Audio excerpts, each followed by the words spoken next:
So much media, so little time. Who keeps track of it all? That would be me. This is Bob Andelman, and this is the Mr. Media Interview, recorded live on blogtalkradio.com from the new media and baseball capital of the world, St. Petersburg, Florida. And he goes through stuff, and then there's more stuff. And people, something happens, something changes, and it either works out or it doesn't. Like in the end. You haven't written anything, have you? No, not a page. I'm moving to New York. Why? You're going to film school. Seriously. Tomorrow morning, when I start conquering the big, scary city. This is the cutting-edge film program in the country. Did he just try to get to third base with me? Anatomy drawing class. I'm in that class, too. He's not in that class. Totally in that class. Jesus Christ. I come back to see you. Doyle. I'll be around. Right to the big city. But I Seems to didn't qualify for financial aid. there's still something we can do, though. The sister was in perfect. Oh, we have. Where am I supposed to live? Where are you living? Around. Meaning, It's, complicated. like not enough space and Actually, it's quite big. a lot of roommates? You could say that. The place is always going to be a party. You don't shake it off in a long weekend. If you believe it can happen and you're going down, I'll get back up. That's what I do. What if, no matter how hard you fought, you knew you were going to lose? Embrace the fall.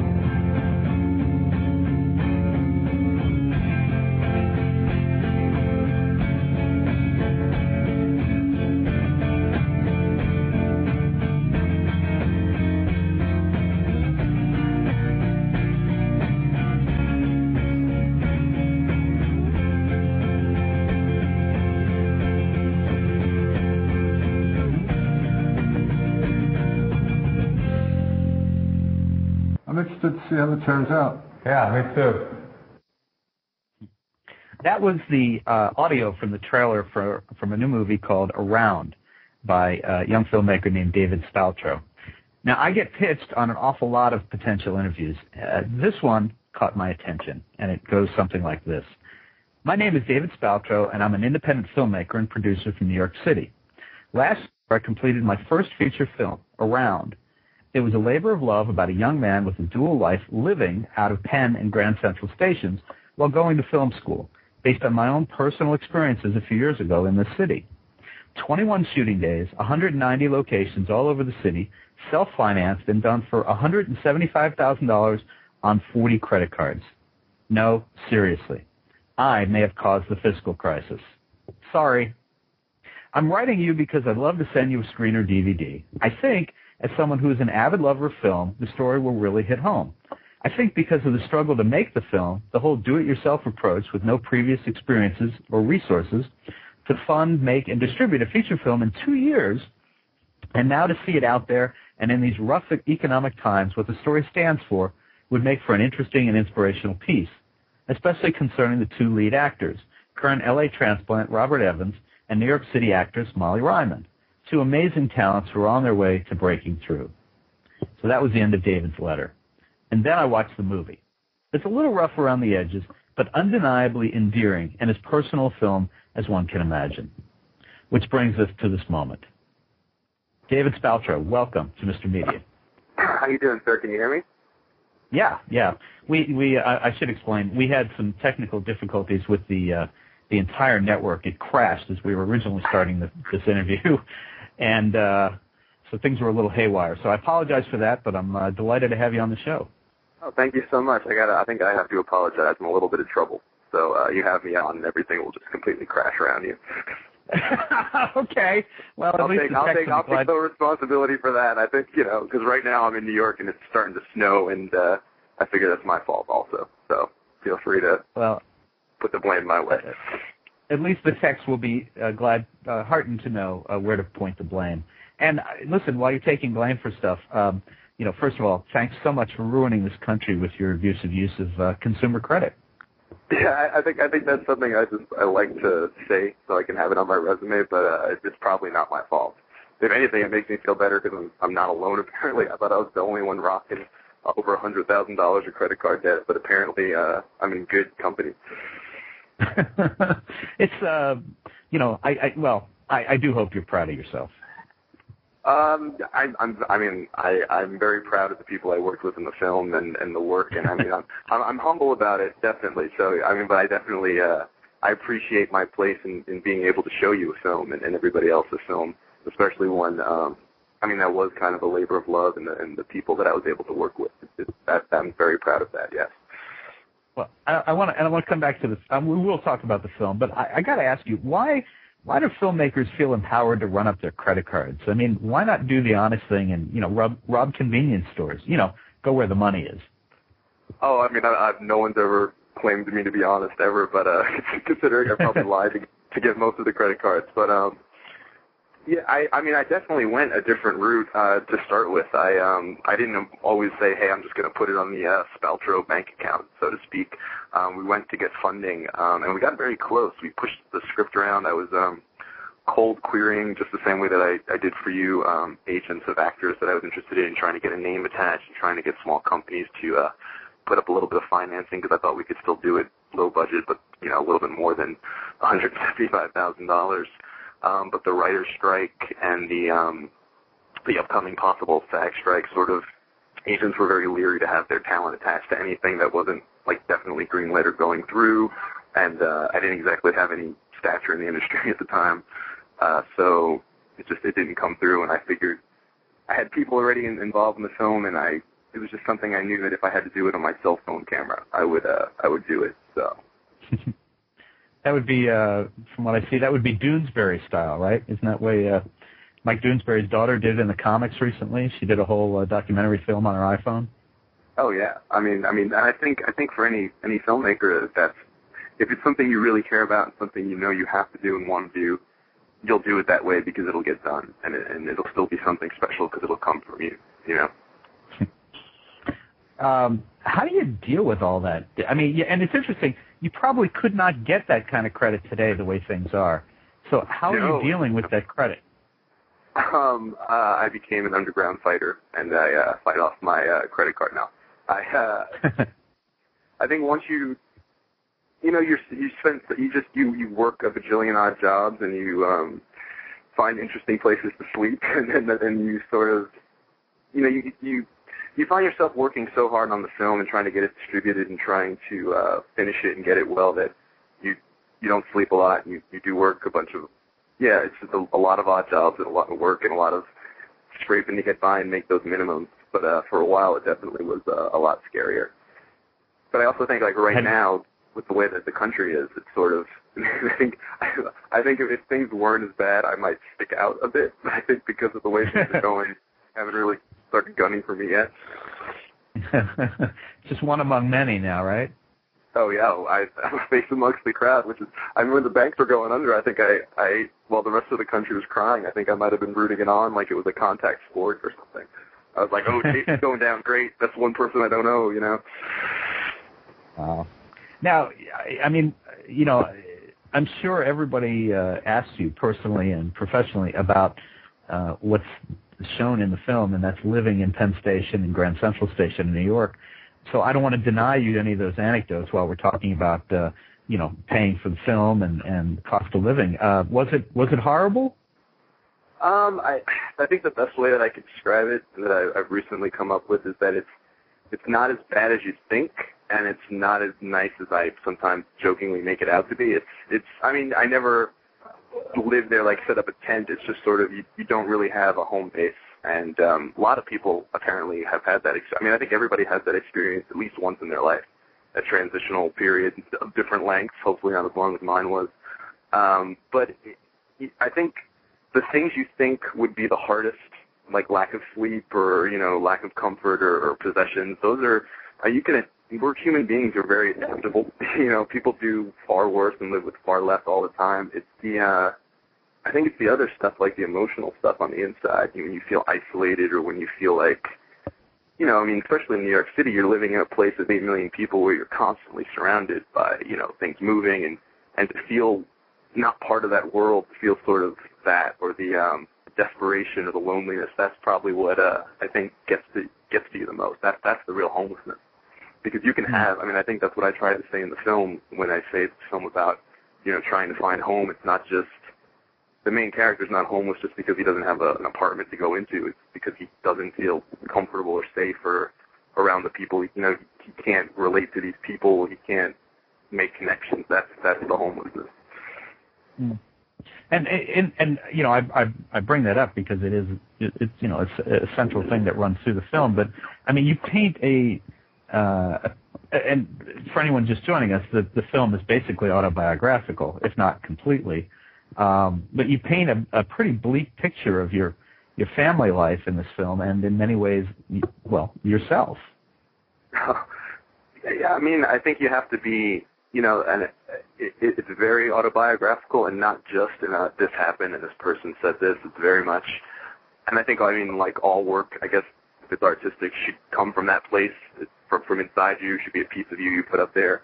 But I mean, you have to be very honest, it's in a strange, even painful way that may not always be flattering to yourself. I think if you really allow yourself to get to that place and just put down, you know, feelings and what happened, and you learn a lot, and it's even though it can be hard, and I can't say that it hasn't been a bit of a masochistic experience having to watch it over and over and over and over and relive all this. I don't necessarily recommend it, but I think you can learn a lot, and I think there is a bit of catharsis where you know, just the other night we had a tiny little screening, and it's like watching the film and seeing things for the first time, you know, the way an audience reacts to it, or just the way you pick up on something because now you're completely removed from it, you know. I think it's definitely something worth trying out at least once if you're going to make something. When you decided to film your life, as it were, did you expect to learn a lot about yourself, or did you just think you had good story material to deal with? It was never really about me, and like I mean, that's why it's not. I don't put up on a giant banner based on a true story or David Spaltro. It really was just, you know, the funny thing is, for a while, when I decided I was going to make a film or really see if I could be a filmmaker or if I could do it, I was just like telling people that I knew that I didn't have a story. And people who knew me were like, "Are you crazy? Like, you don't have a story?" And I was like, I didn't see it as something that would be interesting. Because I don't know if it's everybody doesn't see their own life, even no matter how dramatic at times or interesting in their own way it could be. You don't really see it because you're in it, or how that would be interesting to anybody else. So for a while, I think I kind of fought it, and not because I was embarrassed or because I didn't want to share it. It was just I didn't see the formula or the story there. And then once I started writing about it and been telling, you know, I've been telling New York stories for years to different people who are like, "Oh, you're from New York, what's it like?" And we get into it and they ask you more questions. I think once I actually put the pen down to paper, it just sort of all came out. I was kind of surprised. And then when I showed it around and people were really, "Wow, really?" And, you know, this and this is an interesting story, and sort of grew from there. So how much of the story is true and how much is, you know, exaggerated for, you know, the purposes of dramatic narration, if you will? I mean, there's probably a million different specifics you can get into.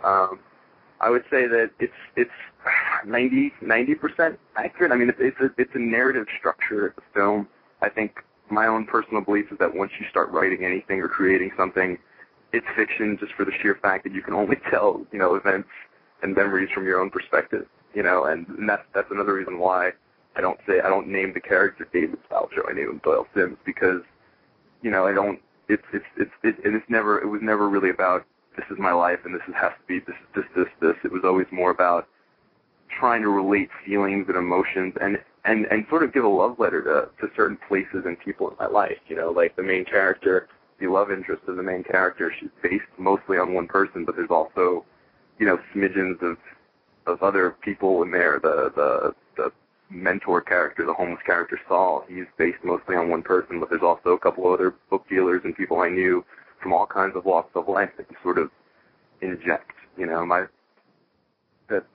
that's sort of the structure. And at the same time, too, there was also some very dark stuff that I didn't include. In some ways, I cut out stuff because you're also, you're making something that people have to kind of sit through and watch. So I'd say to make it a narrative structure, there's a lot of truth in it, and it's very much me, but it's also a story. It's film.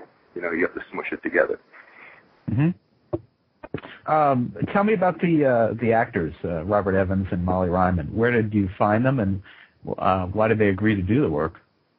Oh, yeah. Rob, I actually knew during some of my more transient days. There was a bartender that I knew, and I used to sleep at her bar while she bartended because it was kind of a dive empty place, and he was actually going out with her.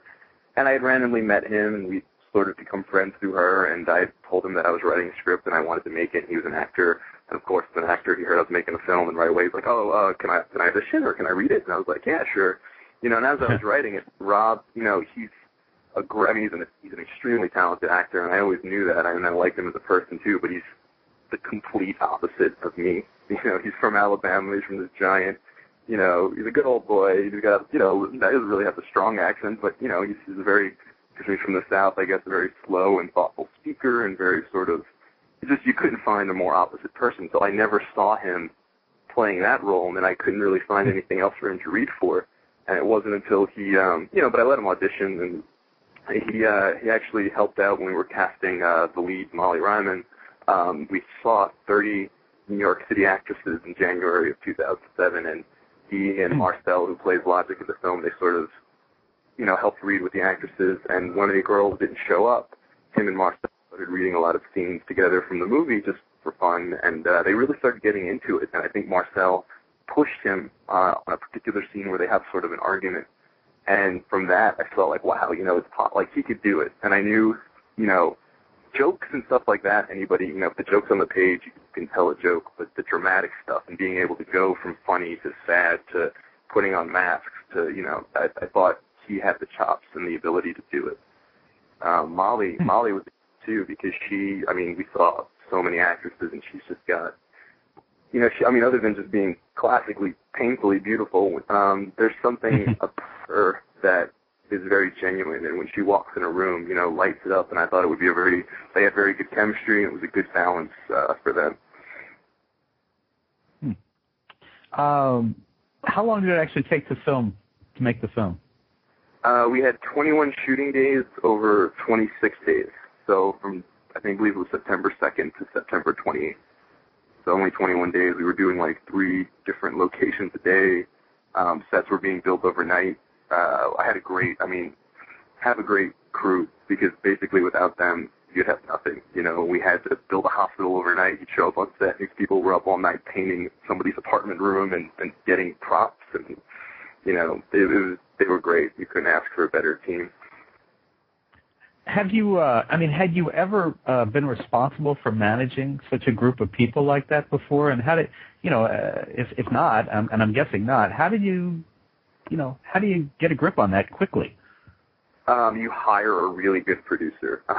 I could not know. I definitely, as a director, you're still in charge. You can have a great team of people and you can have a great producer, but like at the end of the day, if something's wrong, it's your show, and you've got to have answers, because people are going to come up to you and say, okay, this isn't working out, we can do A, B, C, D, and you've got to, even if you don't know for 100% back, you've got to, your job is to, you're the one, it's the last in line, the president. So, but definitely have a good line producer. The guy that we found, Lee Gillentine, he'd never produced anything before, and I didn't find out until about halfway through the shoot that he was only 21 years old. But the thing is, he had come to New York a year previously and become a self-taught gaffer, sort of working with the lights and the Genie crew, and he'd worked on all these low-budget independent films and TV pilots and music videos, and basically the best thing he did for us is he took all his favorite people from those different jobs, the best makeup person, the best costume designer, the best AD. He assembled like an all-star team, and they all just happened to be available to work together on the project, and without them, if we didn't have that, above like having experience in making budgets and being in charge, that thing that he was able to do was probably the best thing he could have done for us. So you hired the producer, but you're still ultimately responsible for everybody. Must have been a heavy weight for 21 days.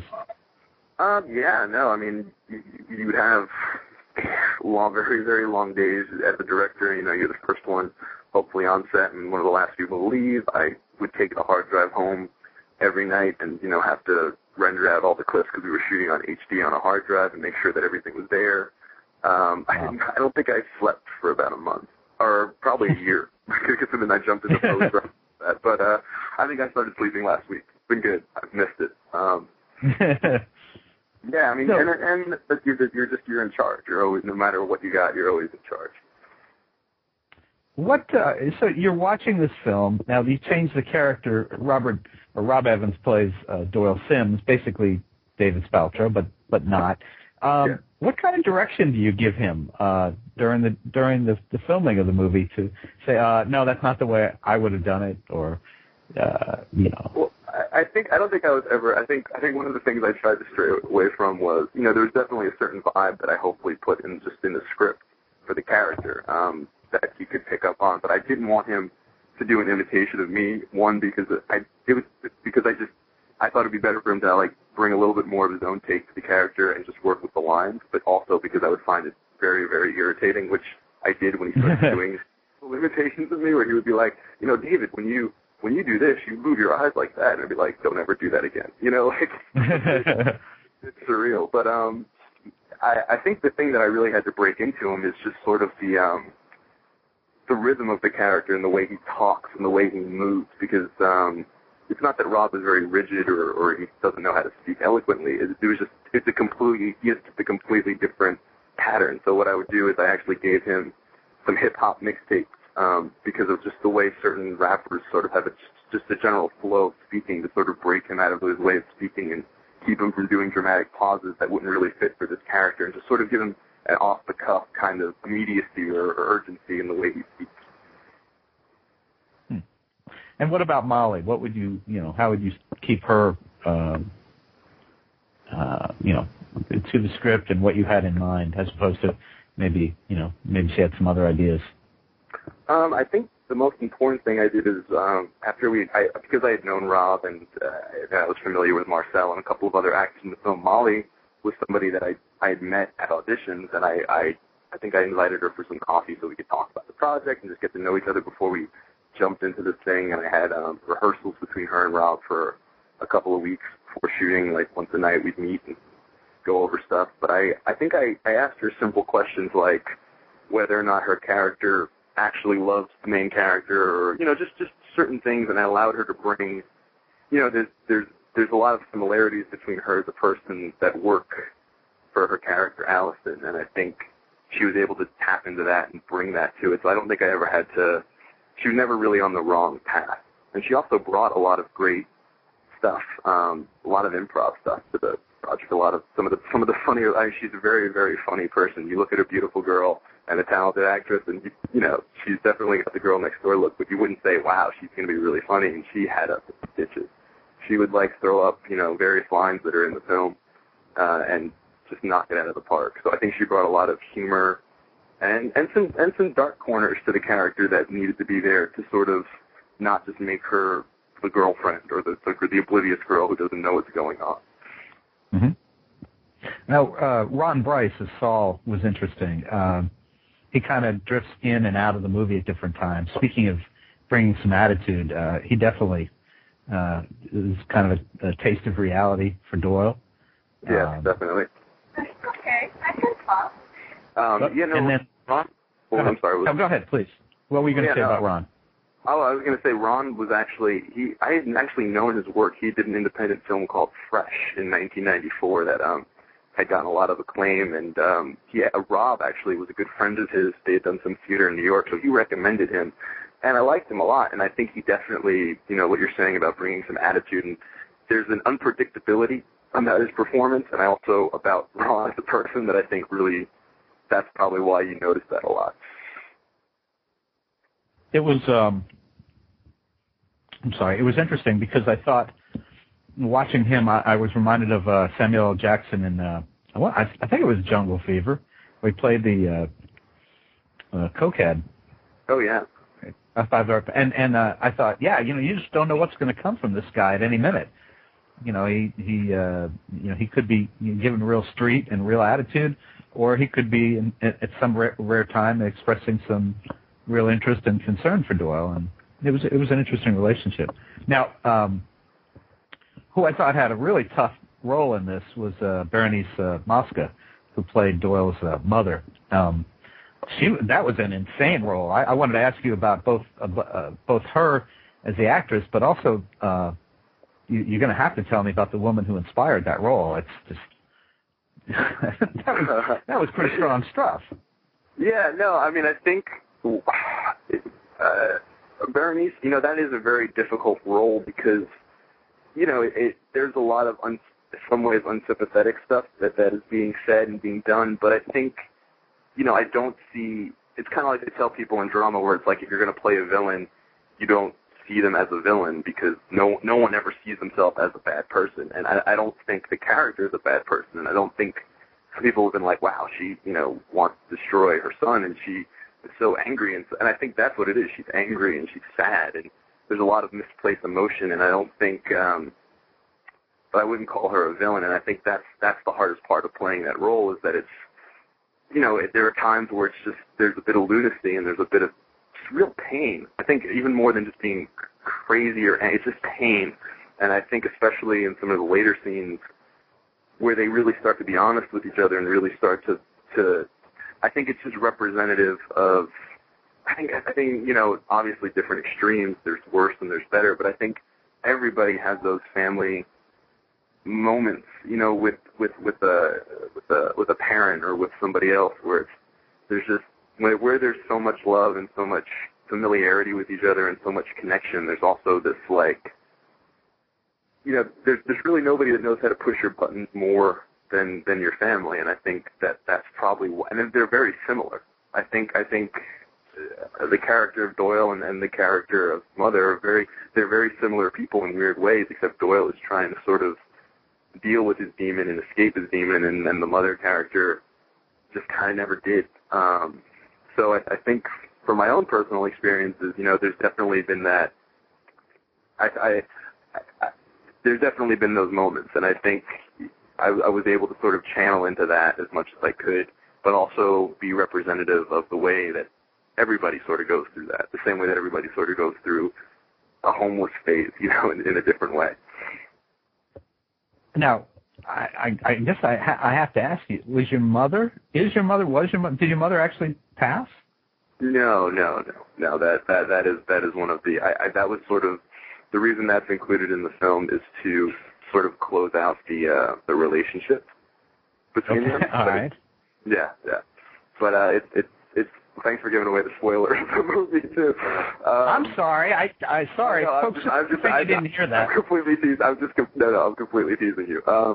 No, it's one of those things where once again where you take, like I said, it's when I was telling you before about what's real and what's not, is you sort of have to structure things. So and so in some ways, some of the stuff that's being said that's very painful was worse, but you switch it around because you sort of.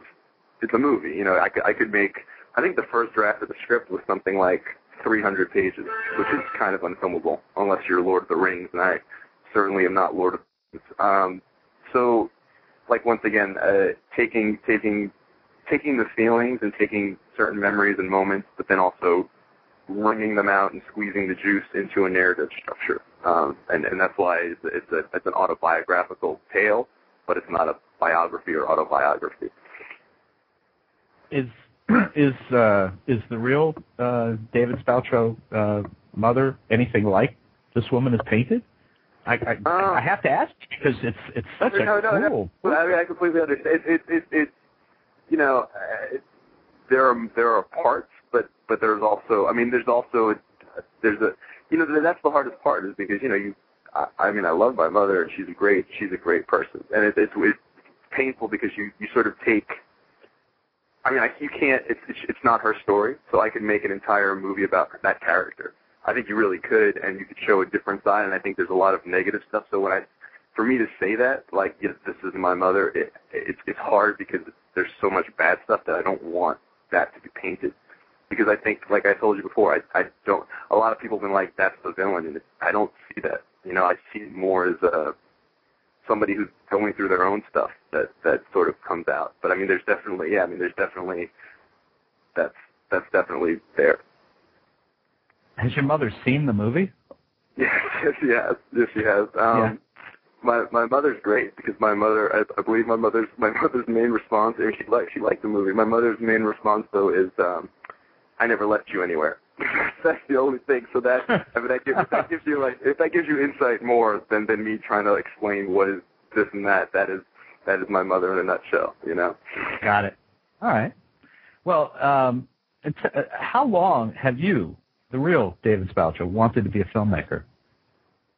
I think I always just wanted to be a storyteller from when I was very young. I don't think it was always film. I think film was something that I gravitated towards more later, where I think I'd gotten into comic books because I liked drawing, but I couldn't really draw for 9 hours to make the deadlines. But I was always interested in telling stories and writing, and I had gotten involved in a theater arts program in high school where I learned to write plays and work with the actors through a great teacher, Deborah Arders, and then coming to SVA where I thought I would pursue film because I had also taken a bit of a high school broadcasting class where wrote skits and shot stuff and got to edit, and I was like, oh, okay, I can combine these two. But it wasn't until I went to SVA, the School of Visual Arts in New York, where I saw the scope of cinema and what you can actually do and just how big it is and how much you're able to just achieve and collaborate and put together. So I think my experience at SVA and also just making this movie is when I really realized this is what I want to do. Those first couple of days on set, I don't think there's any other time I've been more comfortable or felt at home or happier. Interesting. Now, are you more influenced and more interested in mainstream or indie films and directors? I don't really think of it like that. I'm interested in stories, in really good stories and really good characters, and doing something that maybe hasn't been seen before. And if that involves $200 million in special effects and giant sets and props, I'm more than happy to do it if I can do it justice and not lose that much money for anybody. But also, I'm just as happy and content telling smaller personal stories or about the people I know for a smidgen of that. I just want to make films with my friends. I think basically I just want to tell stories with the people I care about and get to work with them, and that's my end all goal. So tell us this, as we kind of head towards this finish line here, what's the status of Around, the movie? Is it, have you found distribution? Are you looking for distribution? If there's somebody with a deep pocket who happens to hear this, what are you looking for? Right now, we do have a distribution deal. We're working with Cinetic Rights Management, a division of the entertainment lawyer John Floss's Cinetic Media. They're handling our digital rights, so you'll see us sometime this summer, probably popping up on iTunes and Babblegum, and I believe it's Jammin', and there's a bunch of online and also DVD. What I've been doing is right now is sort of just getting, because the market for films, the market for online films, independent films, there's just so much out there because of how easy it is to make these films. Not easy, but there's a lot more product out there, and trying to rise above the rest of them. I've been sort of just trying to get the film attention and get it seen and get it reviewed. And from that and the good buzz we've been having, we've actually been starting to get approached by companies who are interested in a small theatrical release even. So if there's any people who have a small distribution company that are interested in putting us out in theaters, aroundthefilm.com, give us a holler. And we're also working on a soundtrack, because a lot of the music in the film is from local New York bands and rock bands and some hip-hop bands from L.A., and it's been getting a lot of attention, and apparently some labels interested in maybe doing a small pressing and seeing how it goes. So we may have a tie-in soundtrack coming out also. Oh, pretty exciting. Good time. And so what's been happening in your life since the completion of Around? Are you working on other projects? Are you working in film? Are you having to do other jobs? What are you doing? Around has been my life for the last 2 or 3 years. Even when I've been doing other things and pursuing other jobs, it's pretty much just been in the background or the foreground, and everything else is in the background. But recently, with the company picking it up and sort of just doing these last rounds of media and trying to get some attention, I kind of now, I think, have to let it go a bit. And I've been writing a lot, looking to write a couple of things to try and sell, and I have another project that I've been writing that I'd like to, depending on how well Around does out there, who sees it, get financed and sort of do myself and bring back some of the people from Around, like Molly and Marcel, and a really great actress, Ali Tobia, who's in the film. She's got a very small role in Around. She plays Doyle's sister, but she's so talented, and I feel like one of my biggest regrets is that there's not more for her to do in that movie, so I'm going to try and correct that this time around. So we'll see how that goes. Speaking of the actress playing your sister, I was going to ask you, one of the things that's dealt with in Around is Doyle's problem with relationships, whether it be with family or friends, girlfriends. How are you personally doing with relationships these days? Did you learn anything from watching your own movie about dealing with people? I mean, do I process it on an intellectual level? Sure, but I mean, is there gigantic fear of intimacy without turning this into a love story about me? I mean, I think like most people, you who have certain issues with certain things, wherever they come from, certain demons. Just like being an alcoholic or something else, you're always that way. Even if you have a handle on it, you're fighting that fight all the time. So I think the place I'm at right now in my life, there's just the people, the family that I made making this movie has been, I wouldn't have been able to carry on the film and get it out there the way I've been getting it out there if it wasn't for these people. I wouldn't have the movie, but I also wouldn't have kept fighting, because I think it's very easy to give up on yourself. But when you have these amazing people in your life that you care about and you'll bleed for and fight with your last breath for, it really sort of gives you that extra bit of juice. So relationship-wise, I've got plenty of great people that I would consider family in my life. And final question, David. Do you have a more traditional roof over your head these days? It's complicated. I'm in a current state of transition just until I know exactly what's going on with Around, but I wouldn't say right now it mirrors Doyle's experience. I'm doing much better these days in New York, but I'm sort of I think right now I'm making decisions on if I'm actually going to say goodbye to New York for a while and head out west and pursue things there, or I think getting Around done, knowing what it is I want to do, and also just sort of putting the coffin lid on a lot of past stuff. I think it's put me in a place where I'm ready to make a decision of where I want to be with my life and what it is, where I want to go, and just sort of figure that out this year. I think this is the year that I sort of figure out who I am, what it is I'm going to do. Well, folks, you can learn more about writer and director David Spaltro's first film, Around, at his website. It's www.aroundthefilm.com. That's solid, aroundthefilm.com. And depending on when you hear this interview, you might be able to even download the film on iTunes or maybe Amazon, somewhere else. So check that out, and there'll probably be news on aroundthefilm.com as soon as that distribution is available. And David, what can I say? I enjoyed watching the film. I admire the determination it must take to get something like that done, and I wish you a lot of luck with this and whatever follows it. No, thank you so much, Aaron, and thank you for the opportunity. My pleasure. Good luck to you. You too, sir. Take care. All right, bye-bye. And folks, for more great indie and documentary filmmaker interviews, please surf over to our main website, www.mrmedia.com. That's mrmedia.com. It's where you can listen to my earlier conversations with the directors of Steam, Juno, Anita O'Day, The Life of a Jazz Singer, Hamburger America, Little Chicago, In Search of Kennedy, Revolution, Election, Broken, In the Shadow of the Moon, and many more. And please think about writing an online review of Mr. Media, casting a vote for Mr. Media, or marking Mr. Media as one of your favorites, whether you listen on Blog Talk Radio, Pointer Online, Digital Journal, Podcast Pickle, Vox, Folio, Mediafly, Podfeed.net, Blueberry, Zencast, or Odeo. And subscribe to Mr. Media on iTunes, speaking of iTunes, and you'll never miss a show. Just search Mr. Media Interviews from within iTunes and subscribe for free. You can also subscribe to the Mr. Media blog on the Amazon Kindle Reader. And finally, you can also listen to the show with a piece of string and a tin can in many locations. If you've got an idea for a guest, email me directly at bob@andelman, ANDELMAN.com.